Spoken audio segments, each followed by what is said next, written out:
Welcome to Baby Boomer Tales. My name's Jim. You can find us at babyboomertales.com. Once you've landed on our webpage, there are things you can do like buy stuff at Boomer's General Store. That is the home of the famous Baby Boomer Tales coffee mug. You ought to get yourself one. There's places you can buy our book, listen to different podcasts that we put out there. In fact, every one, number 1 to 302 now, look at pictures of north central Colorado Rocky Mountains and northeast Kansas. Pictures of me when I'm a little kid. Pictures of me holding a golden eagle that I caught. And there's a picture of me in there somewhere sitting in my pickup truck saying howdy to y'all. Well, it's November now. Things here didn't start to cool down until a couple of weeks ago. You know, they say Indian summer, that old saying of nice weather in the fall. Well, the Native Americans definitely knew how to enjoy the seasons. I'm amazed and drawn to their culture. It's always amazed me since I was a young man. It breaks my heart seeing how they were treated and handled in the 1800s. And even today, there's still reservations out there. Maybe that's not a bad thing, but what I've seen of them, they could be a lot better. And that is not the Native Americans' fault there. It's not. I do believe old Uncle Sam can step up and treat those folks with some high respect. They deserve it. Yeah, that's my little 2 cents worth for what that's worth. I know it's not worth much, because 2 cents isn't worth anything anymore, you know it? Not one thing. I'm amazed they still make pennies.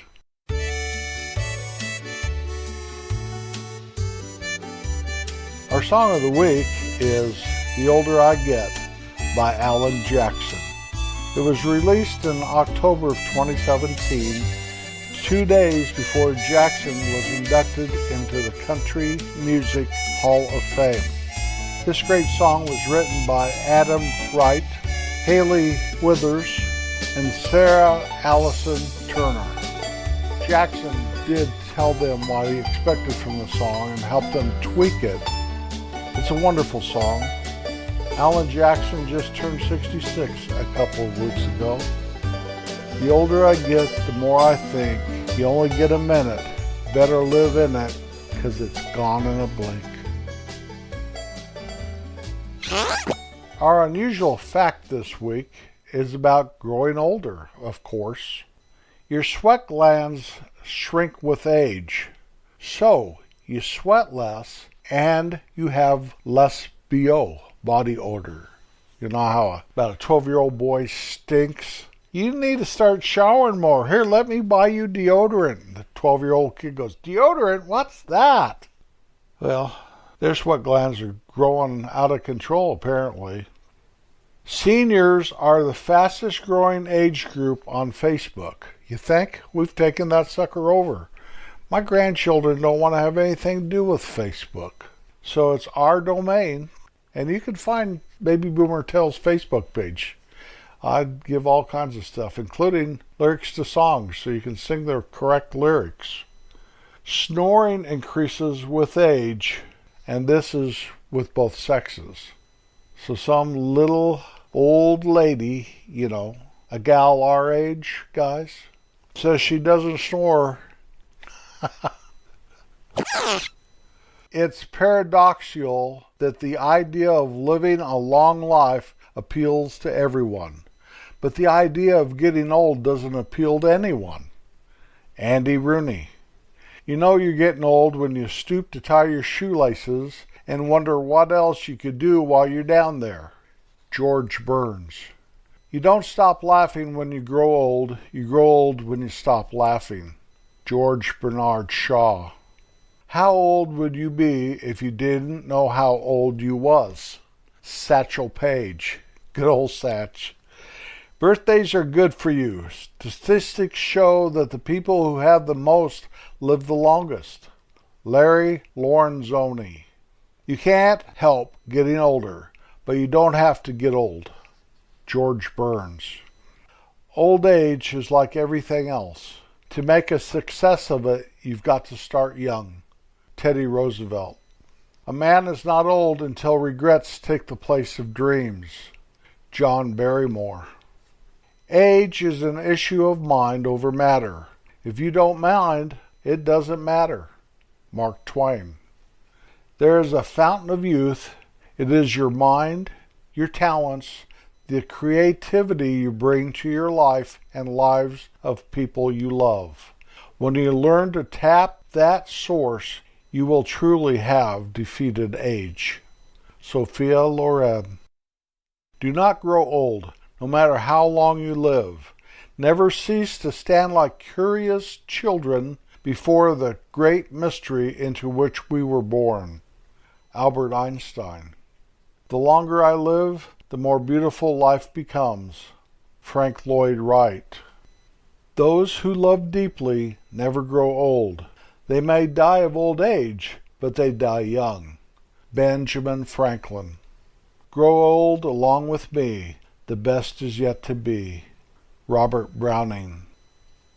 When I see an older person working at a retail store more than anything, when they're standing on those concrete floors, maybe stocking shelves, or sweeping, or emptying the trash, some of those things that the kids should be doing. I watch them, I do. I watch them sometimes. And then I marvel at the strength those folks have. Now, I think 9 times out of 10, they wouldn't be doing that job unless they had to. But they may still be working because they want to, if you can follow my thinking there. But I marvel at how strong they are. I don't think I could do some of that. I really don't. Now, I know you can do whatever you have to do. I understand that. And maybe I'm just thinking that I couldn't do that job that that lady or that man is doing out of selfishness that I may have. I don't know. But I do like it when an older person helps me in a store or checks me out in a store or something. I like that. I prefer that much more. They care about me as a customer. They care to thank me. They do their job correctly, where a lot of people anymore don't.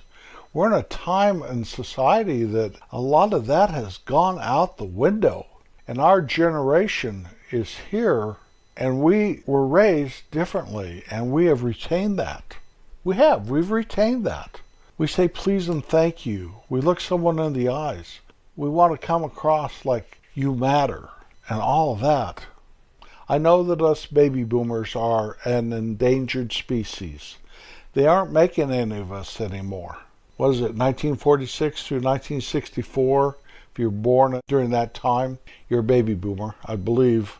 I didn't write it down, but I think that's the statistic. So they're just not making any of us anymore. As I grow older, I have a few more aches and pains. I admit that.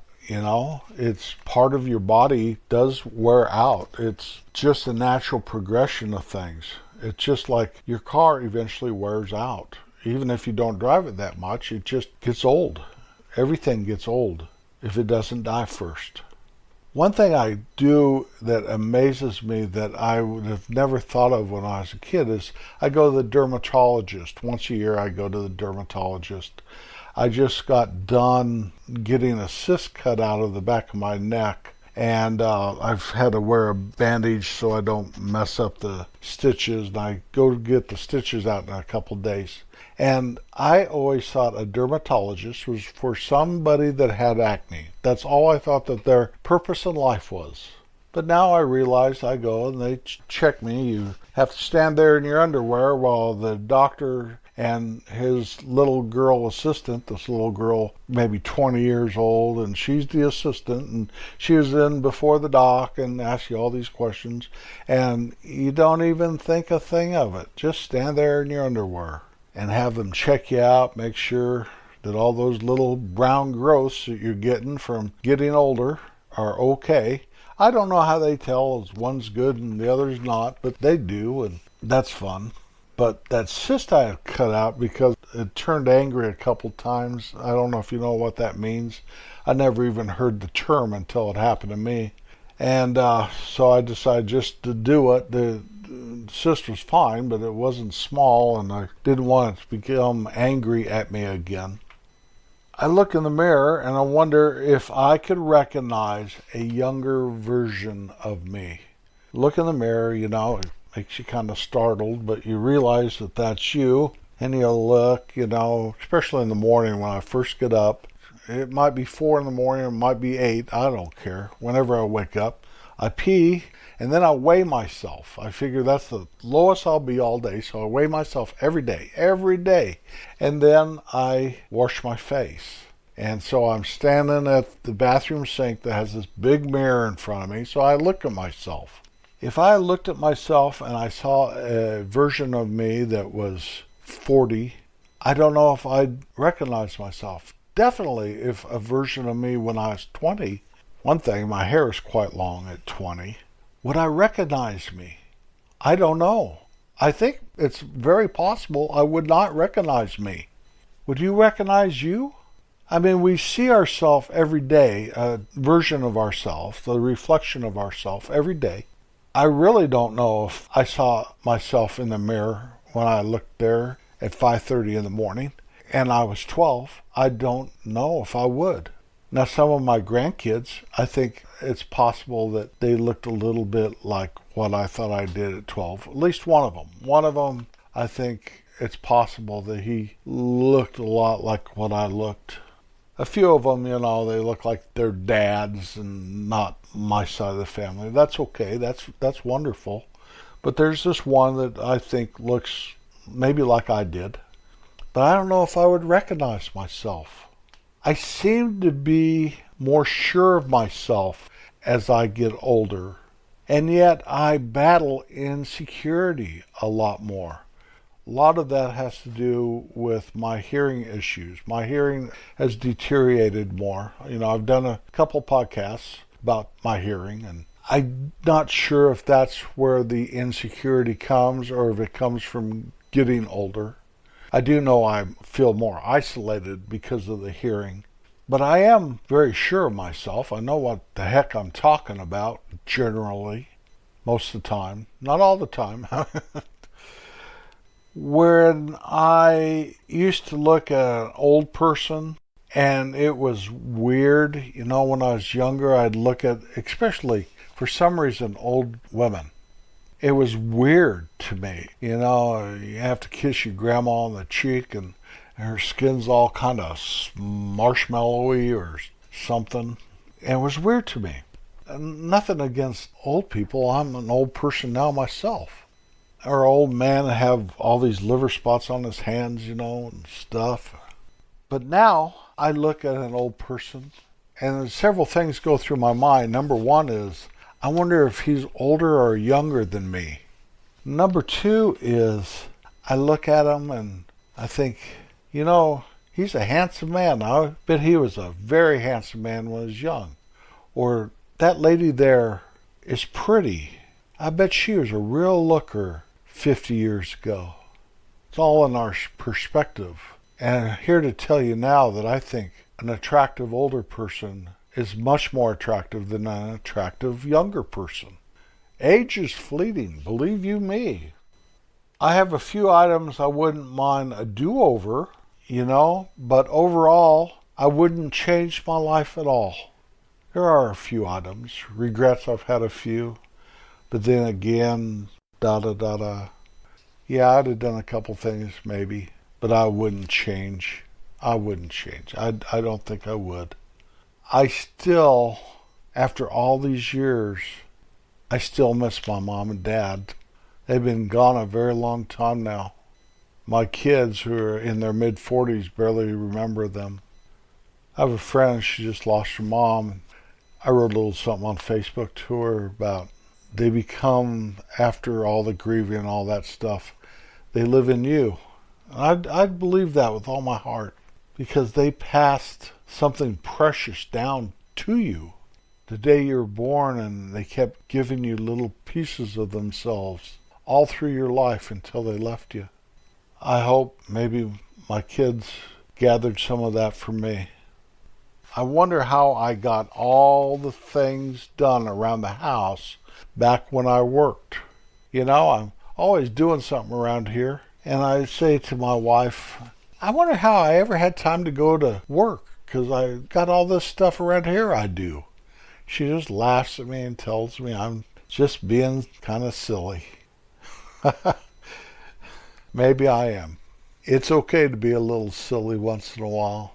And it's okay to be kind of serious once in a while.